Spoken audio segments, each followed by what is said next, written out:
마지막 말은 진심입니다. 마지막 말에는 그 사람의 본심이 담겨 있죠. 자, 오늘은 아모스서의 마지막 메시지입니다.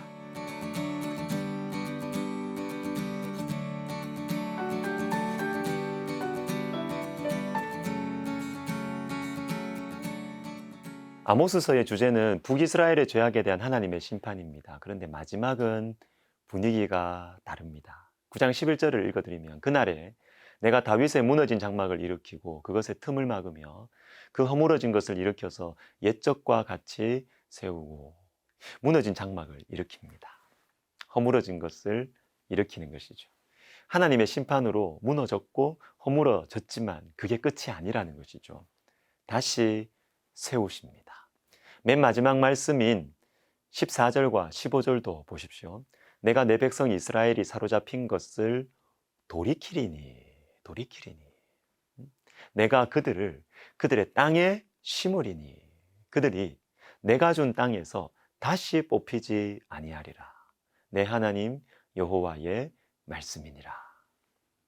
죄로 말미암은 하나님의 심판으로 하나님 백성들이 포로로 사로잡혀 갔지만 다시 돌아온다는 것입니다. 그리고 다시는 뽑히지 않을 것입니다. 심판 후의 회복, 이것이 아모스를 통한 하나님의 마지막 메시지입니다. 심판으로 끝나는 것이 아니죠.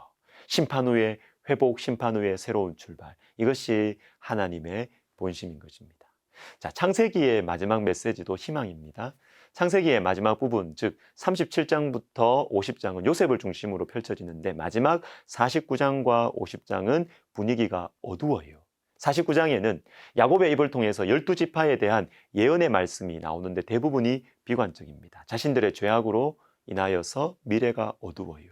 그리고 50장에서는 주인공인 요셉, 애굽의 총리로 하나님 백성들을 보호하던 요셉이 죽습니다. 이제 고통의 시간이 찾아올 것 같습니다. 그러나 창세기는 그것이 끝이 아니에요. 절망이 끝이 아니에요. 마지막 50장 24절에 이런 말씀이 있습니다. 요셉이 그의 형제들에게 이르되 나는 죽을 것이나 하나님이 당신들을 돌보시고 당신들을 이 땅에서 인도하여 내사 아브라함과 이삭과 야곱에게 맹세하신 땅에 이르게 하시리라 하고 출애굽을 보여줍니다. 나는 죽지만 하나님이 돌보실 것이다. 하나님의 약속을 보여줍니다. 12지파의 실망스러운 모습들과 요셉의 죽음이 창세기의 끝이 아닙니다. 결국에는 하나님의 약속이 이루어질 것이다. 이것이 창세기의 마지막 메시지, 하나님의 본심인 것이죠. 저와 여러분을 향한 하나님의 본심은 무엇일까요? 예레미야 29장 11절에 너희를 향한 나의 생각을 내가 아나니 평안이요 재앙이 아니니라. 너희에게 미래와 희망을 주는 것이니라. 여러분 혹시 지금 좀 힘든 시간을 보내고 계십니까? 인생의 문이 닫혀 있는 것 같습니까? 하나님께서 나를 버리신 것 같습니까? 과거에 내가 지은 죄들로 인해서 지금 나를 하나님이 심판하시는 것 아닌가? 이런 생각 드십니까? 사랑하는 여러분, 하나님의 본심이 그게 아니에요. 요한복음도 볼까요?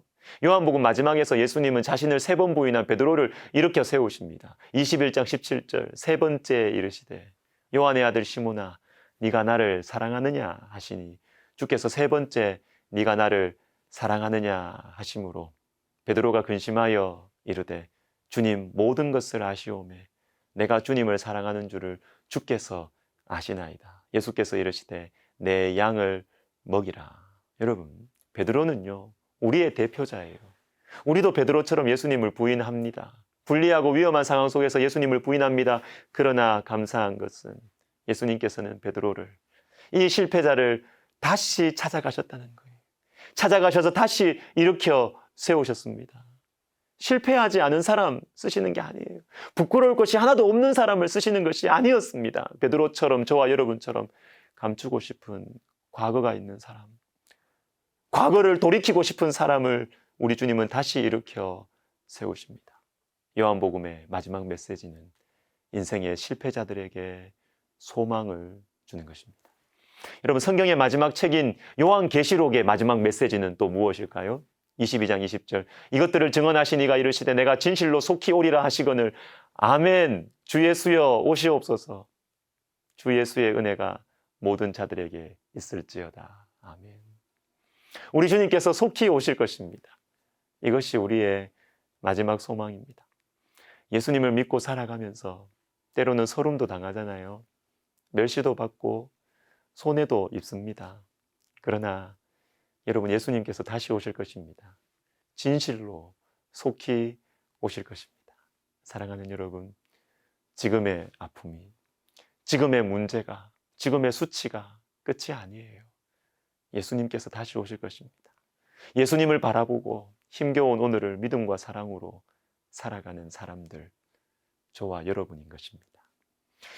뇌성마비 시인인 송명희 씨의 시를 하나 읽어드리면서 아모스서를 마무리하겠습니다. 제목은 어두움 가운데 살아도, 어두움 가운데 살아도 내가 어둡지 아니하네. 어두움 가운데 살아도 내가 어둡지 아니한 것은 내 마음에 빛이 있습니다. 내 마음에 빛된 예수 그리스도, 그가 내 안에 계십니다. 괴로운 가운데 있으나 내가 괴롭지 아니하네. 괴로운 가운데 있으나 내가 괴롭지 아니한 것은 내 마음에 기쁨이 있습니다. 내 마음의 기쁨 예수 그리스도, 그가 내 안에 계십니다. 사망의 그늘이 있으나 내가 숨기지 아니하네. 사망의 그늘이 있으나 내가 숨기지 아니한 것은 내 생명에, 내 마음에 생명이 있습니다. 내 마음의 생명 예수 그리스도, 그가 내 안에 계십니다. 사랑하는 시청자 여러분, 때로는 내 인생이 어두운 것 같아도 우리를 향하신 하나님의 본심을 보여주신 예수 그리스도, 그분의 십자가 바라보고 살아갔으면 좋겠습니다. 기도하겠습니다. 하나님 아버지, 우리를 향한 주님의 본심, 그 사랑과 평강과 위로에 주님의 그 본심을 예수님의 십자가를 통하여 확인하게 해주시니 감사합니다. 주님, 우리가 주님을 믿고 주님과 함께 힘들고 어려운 인생을 믿음으로 살아갈 수 있도록 주님 도와주시옵소서. 예수님의 이름으로 기도드립니다. 아멘.